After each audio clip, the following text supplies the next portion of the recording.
of people call it the game of life, but it's a game of failure, right? 3 out of 10 times you got people getting paid $700 million. Chase purpose, not checks, right? Everybody has a job, but not everybody has purpose.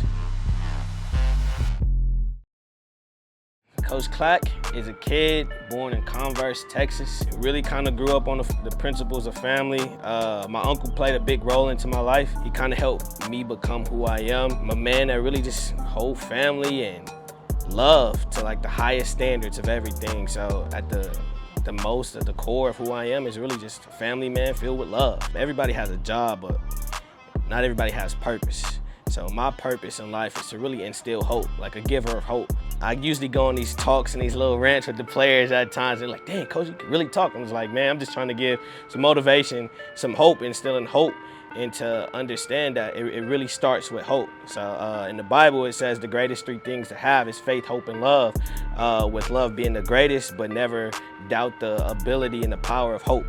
And with that, I took it and ran with it, and understanding that with hope comes dreams and goals and vision. As you can see, like we try to add like different things within the dugout, like behind you, it have like not like us, and understanding that, man, we're a blue collar community. So we gotta be blue collar players, like not afraid of work. So we do this thing called Hell Week, that we put the players in through a lot of physical things, but it's a mental activity to understand that to get over the hump in this district, like it's not gonna be 1 person, 2 people, 3. It's gonna take all 9 of us, all 15 of us in the dugout.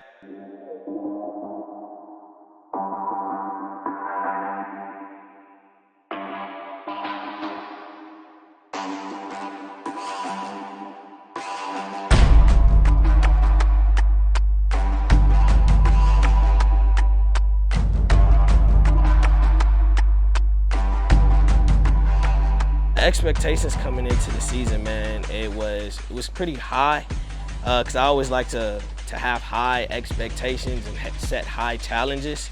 But now it's just trying to get us to win, understanding that we'll be young and we haven't been in certain positions before. So understanding us taking that next step was pretty like uncertain. First and foremost, I always gotta show love to my boy T. Hearn, man. Coming from the Rangers, and then his journey, he's always been supportive. Anything that I ever needed or even wanted, he always showed a lot of love and a lot of direction and path. And then for him to come out here and work with the pitchers and just work with the team, like it meant a lot to not only myself, but to the guys as well.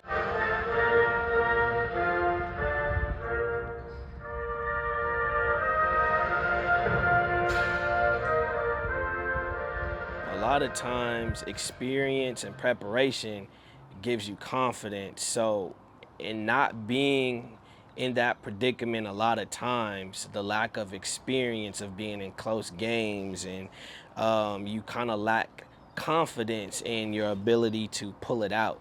I think we dropped our first 7, and it's just because we wasn't really prepared. I mean, we didn't say prepared, but really experienced those positions to be in. And once we learned that, we got better and the game started getting closer, and to ultimately us start winning those. So.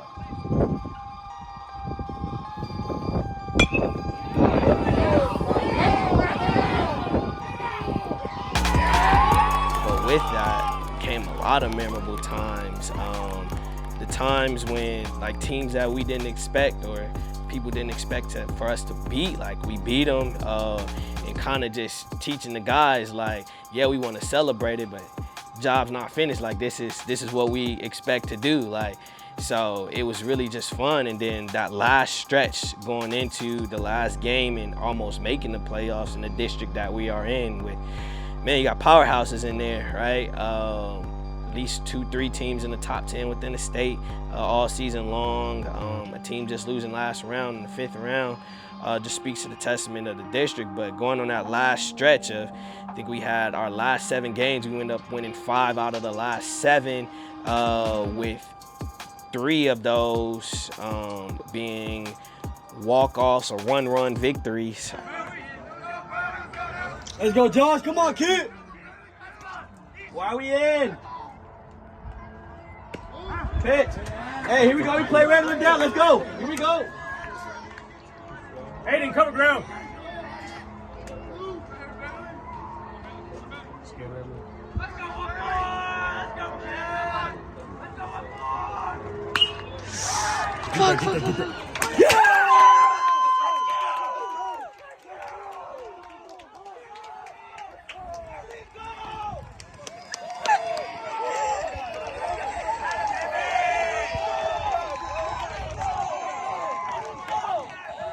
Support system is everything. Like, I wouldn't be able to do half the things I would do without them. My dad really wanted to show a lot of love to him because he would stay late. He would come in to work with the guys sometimes as well too. If I couldn't get here in a specific thing, or we built some platforms, my dad helped build those. He helped finance some certain things, food. My dad was really a plus this year, and I want to thank him. And as far as just the community, they show a lot of love and support and coming out here with the guys. And they took me in when they didn't have to.